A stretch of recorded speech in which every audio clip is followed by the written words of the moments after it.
like if I like hint at it or like say they're naive or something, they'll be like, "Oh, you're calling me stupid." I was like, "No, you're just like Bro, innocent in a way. like Like I don't mean it in a bad way." society interprets info in the most self-protective way they possibly can. So they always distort what you're saying as if it's attacking them. It's like Yeah, it's typical. especially people that's like they've seen things, like they've had things go on. They're like, Yeah, "Oh, okay, this person's coming at me." there's those that let's just call it trauma, right? There's those that get absorbed by the trauma, then they get more defensive, and then there's those that grow from it and become so free and stuff. You're the second. But most Sure. people, they have low willpower, so they just play victim and be like, they go insane.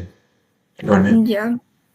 Yeah, I think some people, from most people, I think they go through something, then they go through that first stage, and then get to the second stage. But I think it takes like either Is some, the first stage like being the victim? Like, what do you mean? yeah, And and then then they go the to the second one second. is being free psychologically. That's the second Yeah, stage, freeness. Yeah, freedom. I was Yeah, really I would agree. defensive for But a like while. the thing is, most people don't go to the second stage. They have low willpower.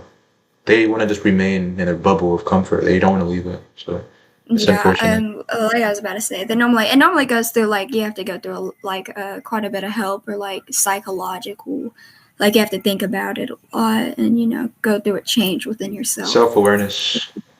Yeah, Yeah. but I don't know. I feel like some people don't have the ability to be self-aware. I don't know if it's their cognition, their brain, but people just can't understand why they do what they do. Who aren't self-aware or like defensive and Yeah, like they see their core self, right? They see that entire area to be dangerous. Meaning if they visit there, they're in danger. If others visit there, they're in danger. So they want to leave it and enter the culture or the mass. That's why they don't like people visiting there or themselves. it's like a forbidden book of black magic or something. They want to leave it in a shelf, like in a Exactly. safe. And then like the reason why, it's actually very simple. Society makes the citizens believe that they're fundamentally flawed.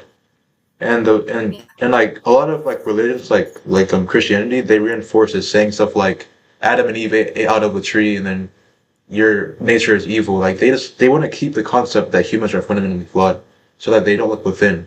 They want to just like archetype themselves with something external and say I am this, and then they don't really know themselves at all.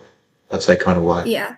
So And it's like whenever you see that, it's harder to make yourself, like it's harder to see that you can make yourself what you want to be or change yourself. Like it's harder to see yourself able to change whenever you see these things that are like you're this way and you're gonna be this way, yeah, and that's what you it's are. harder to change once you identify with something external, like from yourself. Yeah, and sometimes it just Yeah.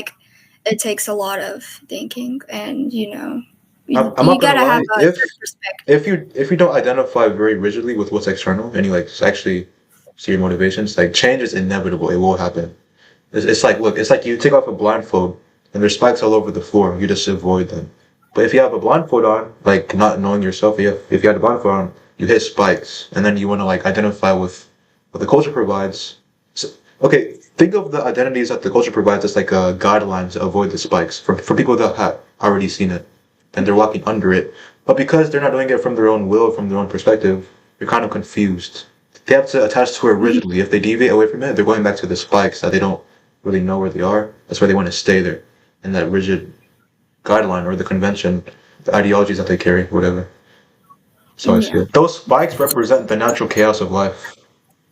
Yeah, and like whenever somebody's telling you not to do, like that's how like if you're a parent, like I feel like you should let your kids like experience things. So Yes. To like form internal let's use the competence. spikes Yeah. and like as an example, like don't step on those spikes.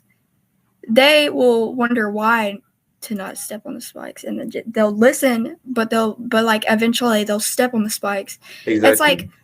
But look, what society does, and instead of saying no step on the spikes, they say, come here and just stay here. Don't worry about what's outside. It's just stay here and you're good, right?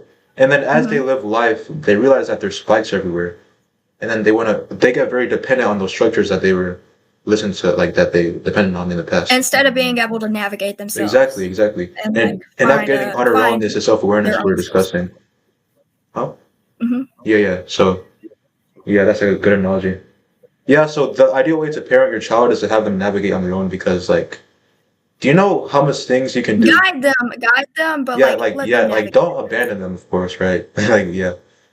But, when you form internal competence, like the ability to navigate things with your own structure, there's so much Mhm. power that comes with that because, like, you get to, like, use your potential to the maximum. If you settle for less under, like, a structure that society provides, you're limited. It's like you're following the script now. You limit your Yeah. potential. Like all of the innovators, all of the creators in this world, they had their own authentic drive. They didn't settle for less just because of they navigated the world on their own at some point in their life, and they relied on themselves. Yeah.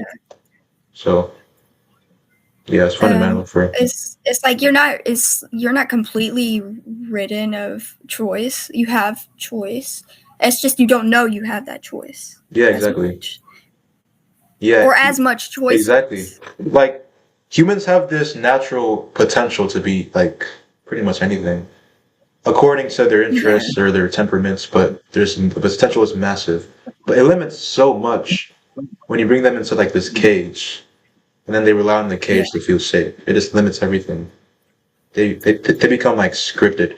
But for those that can leave the cage and indulge in reality on their own, they can indulge in the massive potential of themselves and become whatever they want to be. So Yeah. yeah, I think we agree on this idea. We We agree. do. You're Stuff like low-key that. like It's just intelligent, you know? Like what the world. you seem really intelligent too. Oh yeah, no question. Like that's that's certain. You know, it's like I don't think it's Yeah. even hard to be intelligent because the world is so comfort driven. You know what I mean?